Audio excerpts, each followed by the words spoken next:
Hello Mark, my name is Sandy. My number is 53. What I learned as a kid in prison. We need to change the culture in our jails and prisons, especially for young inmates.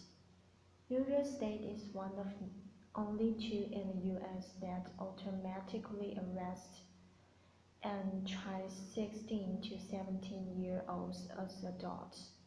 This culture of violence takes these young people and puts them in a hostile environment, and the correctional officers pretty much allow any and everything to go on. There's not really much for these young people to do to actually enhance their talent and actually rehabilitate them. Until we can raise the age of criminal responsibility to 18, we need to focus on changing the daily lives of these young people. I know firsthand, before I ever turned 18, I spent approximately 400 days on Rikers Island, and to add to that, I spent almost 300 days in solitary confinement. And let me tell you this, screaming at the top of your lungs all day on your cell door or screaming at the top of your lungs out the window. It gets tiring. Since there's not much for you to do while you are in there, you start pacing back and forth in your cell, you start talking to yourself, your thoughts start running wild, and then your thoughts become your own worst enemy. Jails are actually supposed to rehabilitate a person, not cause him or her to become more angry, frustrated, and feel more hopeless. Since there's not a discharge plan put in place for these young people, they pretty much re-enter society with nothing, and there's not really much for them to do to keep them from recidivating. But it all starts with the COs. It's very easy for some people to look at these correctional officers as the good guys and inmates as the bad guys, or vice versa for some. But it's a little more than that. See, these COs are normal, everyday people. They come from the same neighborhoods as the population they serve. They were just normal people. They are not robots, and there's nothing special about them. They do pretty much everything anybody else in society does. The male COs want to talk and flirt with the female COs. They play the little high school kids games with each other. They politic with one another, and the female COs gossip to each other. So I spent numerous amounts of time with numerous amounts of COs, and let me tell you about this one in particular named Monroe. One day he put me in between the A and B doors which separate the north and south sides of our housing unit. He put me there because I had a physical altercation with another young man in my housing unit, and he felt, since there was a female officer working on the floor, that I violated his shift. So he punched me in my chest. He kind of knocked the wind out of me. I wasn't impulsive. I didn't react right away because I know this is their house. I have no wings. All he has to do is put his pin and back up. We'll count immediately. So I just gave him a look, his eyes, and I guess he saw the anger and frustration just burning. And he said to me, "Your eyes are going to get you in a lot of trouble because you are looking like you want to fight." So he commenced to taking off his utility belt. He took off his shirt and his badge, and he said, "We could fight." So I asked him, "You're gonna hold it down now?" That's a term that's commonly used on Rikers Island, meaning that you are not going to say anything to anybody, and you are not going to report it. He said, "Yeah, I'm gonna hold it down, are you gonna hold it down? I didn't even respond. I just punched him right in his face and we began fighting right then and there. Towards the end of the fight, he standing out against the wall. So while we were tousled up, he said to me, "You good?" As if he got the best of me, but in my mind, I know I got the best of him. So I replied very cocky, "Oh, I'm good. You good?" He said, "Yeah, I'm good. I'm good." We let go. He shook my hand, said he gave me my respect, gave me the cigarette, and sent me on my way. Believe it or not, you can across some CEOs on Rikers Island that will fight you one on one. They feel that they understand how it is, and they feel that I'm going to meet you where you are at. Since this is how you commonly handle your dispute, we can handle it in that manner. I walk away from it like a man. You walk away from it like a man, and that's it. Some CEOs feel that they are jowling with you.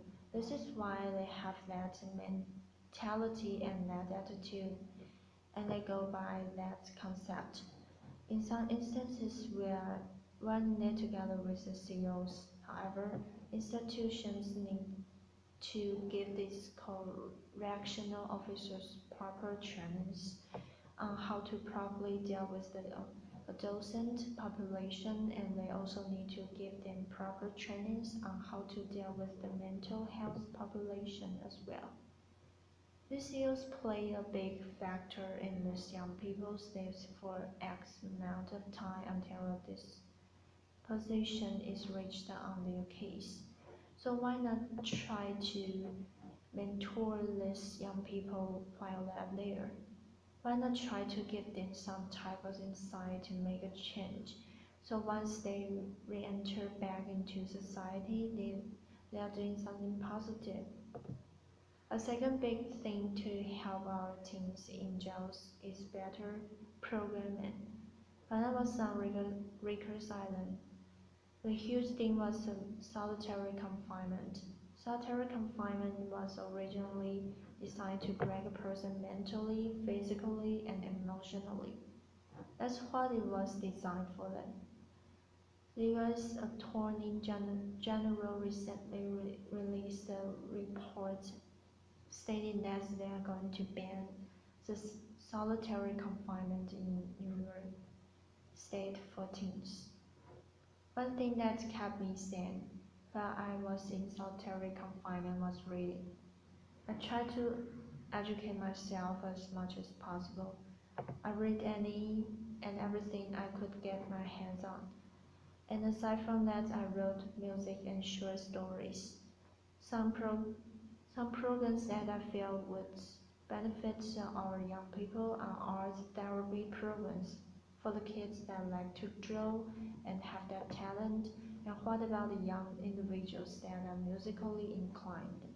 How about a music program for them that actually teaches them how to write and make music? Just a thought. When adolescents come to Rikers Island, C74 on the sea is the building that they are housed in. Let's nickname Gladiator School, because you have a young individual coming from the streets thinking that they are tough, being surrounded by a bunch of other young individuals from all of the 5 boroughs, and everybody feels that they are tough. So now you have a bunch of young gentlemen poking their chests out, feeling that I have to prove I'm equally as tough as you, or I'm tougher than you and you. But let's be honest, that culture is very dangerous and damaging to our young people. We need to help institutions and these teams realize that they don't have to let the previous lifestyle that they led when they were on the street, that they can actually make a change. It's sad to report that while I was in prison, I used to hear dudes talking about when they get released from prison, what type of crimes they are going to commit when they get back in the street. The conversations used to sound something like this. Oh, when I hit the street, my brother get this connection for this, that and the third. Oh, or my man over here got this connection for the low price. That's exchange information. And when when we hit the town we're going to do in the real big. I used to hear this conversation and think to myself, wow, these dudes are really talking about going back in the street and committing future crimes. So I came up with a name for that. I called it a Go Back to Jail Creek scheme because really, how long is that going to last? You get a retirement plan with that nice little pension. 401k, 403b, you got health insurance, dental. But I will tell you this, being in jail and being in prison, I came across some of the most intelligent, brilliant, and talented people that I would ever met. I was seeing individuals take a potato chip bag and turn it into the most beautiful picture frame.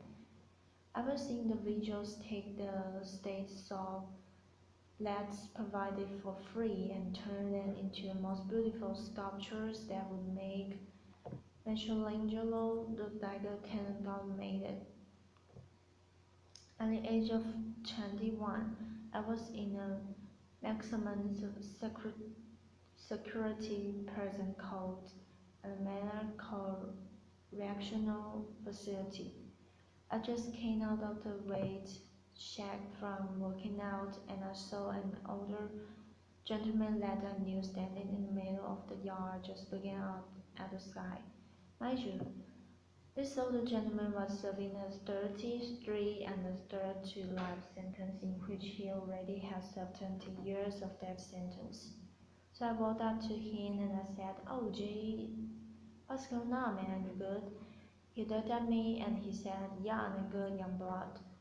I'm like, "So what are you looking at the sky for man? What's so fascinating up there?" He said, "You look at and you tell me what you see. Clouds?" He said, "Right. What else do you see?" At the time it was a plane passing by. I said, "Right, I see a plane, an airplane." He said, "Exactly, and what's on that airplane?" "People." "Exactly. Now where's where's that plane and those people going?" "I don't know, you know. Please let me know if you do. Then let me get some lottery numbers." He said, "You're missing the big picture, young blood. That plan with those people is going somewhere. While we're here stuck. The big picture is this. That plan with those people going somewhere that's like passing us by while we're behind. This was stuck." Ever since that day, that sparked something in my mind and made me know I had to make a change. Granted, I was always a good, smart kid. Some people would say I was a little too smart for my own good. I had dreams of becoming an architect or an archaeologist. Currently, I'm working at the Fortune Society, which is a re-entry program, and I work with the people as a case manager that are at high risk of recidivism. So I connect them with the services that they need once they're released from jail and prison so they can make a positive transition back into society. If I was to see my 15-year-old self today, I would sit down and talk to him and try to educate him, and I would let him know, listen, this is me and you. This is us, what I want. Everything that you are about to do, I know what you are gonna do before you do. Before you do it because I already did it. And I will encourage him not to hang out with X, Y, and Z people. I would tell him not to be in such and such place. I would tell him, keep your behind in school, man, because that's where you need to be, because that's what's going to get you somewhere in life. This is the message that we should be sharing with our young men and young women. We shouldn't be treating them as adults and putting them in cultures of violence that are nearly impossible for them to escape. Thank you.